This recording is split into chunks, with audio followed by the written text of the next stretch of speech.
Madam, మనం చూస్తే కనుక చాలా రకాలైన హెడేక్స్ ఉంటాయి. సో అసలు ఈ హెడేక్ అనేది ఏ విధంగా వస్తుంది? అసలు ఈ హెడేక్లో ఎన్ని రకాలు ఉన్నాయి? హెడేక్ అనేది మనకి చాలా కామన్గా చూసే కంప్లైంట్ అనమాట ఓపీలో.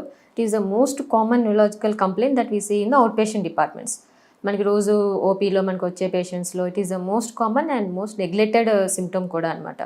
అండ్ ఆల్మోస్ట్ ఓవరాల్గా మన పర్సంటేజెస్ వైజ్ చూసుకుంటే it is 28% to 30% of the patients మనకి ఓపీలో చూస్తే కామన్గా హెడేక్తోనే వస్తూ ఉంటారు. సో అది మనకి ఎన్ని రకాలుగా ఉంటుంది హెడేక్ అనేది మెయిన్గా మనకి రెండుగా డివైడ్ అవుతుంది హెడేక్ అనేది. యూజువల్గా ప్రైమరీ హెడేక్స్ అని, సెకండరీ హెడేక్స్ అని అలా రెండు రకాలుగా ఉంటుంది.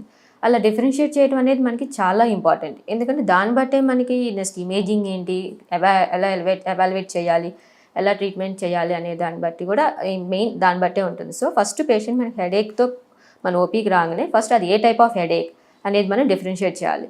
అలా మనకి రెండు రకాలుగా ఉంటుంది, మెయిన్ ప్రైమరీ హెడేకా, సెకండరీ హెడేకా అని. ఇప్పుడు సపోజ్ సెకండరీ హెడేక్స్ అంటే ఏంటి, మన కింద అండర్లైన్ డిజార్డర్ ఉంటుంది, లైక్ స్ట్రక్చరల్గా కానీ మెటబాలిక్గా కానీ సంథింగ్ ఒక కాజ్ అనేది ఉంటుంది అండర్లైన్. సో దానివల్ల మనకి హెడేక్స్ వస్తూ ఉంటుంది. ప్రైమరీ అనుకోండి, మనకి బ్రెయిన్లో కానీ మెటబాలిక్గా కానీ ఏం కాజెస్ ఉండదు, స్ట్రక్చరల్గా ఏం ప్రాబ్లం ఉండదు, ఏం లేకుండా వచ్చే వాటిని ప్రైమరీ హెడేక్స్ అంటారు. సపోజ్ సెకండరీ హెడేక్స్ అనుకున్నాం కదా, అండర్లైన్ కాజ్ ఉండాలి అని. అది స్ట్రక్చరల్ అవ్వచ్చు, మెటబాలిక్ అవ్వచ్చు. సపోజ్ స్ట్రక్చరల్ అనుకోండి, అంటే ఏదైనా ఒక ప్రాబ్లం అది ఇంట్రాక్రేనియల్ అంటే బ్రెయిన్ లోపల అయ్యి ఉండొచ్చు, లేదంటే ఎక్స్ట్రాక్రేనియల్ బ్రెయిన్ బయట అయినా అయ్యి ఉండొచ్చు.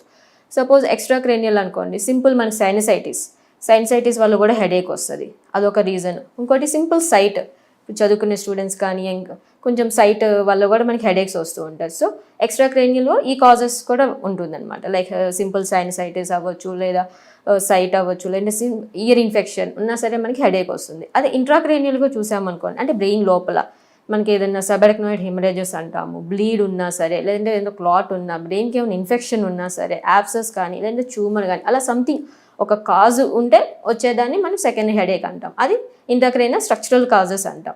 ఇంకా ఇవి కాకుండా మనకి మెటబాలిక్ కాజెస్ కూడా ఉంటాయి headache, like carbon monoxide, CO2 retention కానీ, CO పాయిజనింగ్ కానీ, ఇట్లా వల్ల హెడేక్ రావచ్చు. సో ఇవన్నీ ఏం లేకుండా వస్తే వాటిని ప్రైమరీ హెడేక్స్ అంటాం. ఈ ప్రైమరీ హెడేక్స్లో మళ్ళీ మనకి టైప్స్ ఉంటాయి. మోస్ట్ కామన్గా మనకి అందరికీ తెలిసిందేంటి, మైగ్రేన్.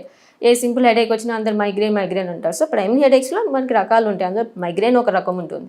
టెన్షన్ టైప్ హెడేక్, మామూలుగా టెన్షన్స్ వల్ల వచ్చే హెడేక్. ఇంకా ఇంకో గ్రూప్ ఆఫ్ హెడేక్స్ ఉంటాయి, ట్రైజెమినల్ ఆటోనామిక్ సెఫాలజియాస్ అని, అందులో క్లస్టర్ హెడేక్స్ అని అలా ఒక గ్రూప్ ఉంటుంది. సో ఇవన్నీ ప్రైమరీ హెడేక్స్. సెకండ్ హెడేక్స్ ఇందాక మనం అనుకున్నట్టు ఏదైనా ఒక కాజ్ ఉంటే వచ్చేవి మన సెకండరీ హెడేక్ అనమాట. ఇలాంటి ఇంట్రెస్టింగ్ వీడియోస్ కోసం తప్పకుండా మా ఛానల్ని సబ్స్క్రైబ్ చేయండి.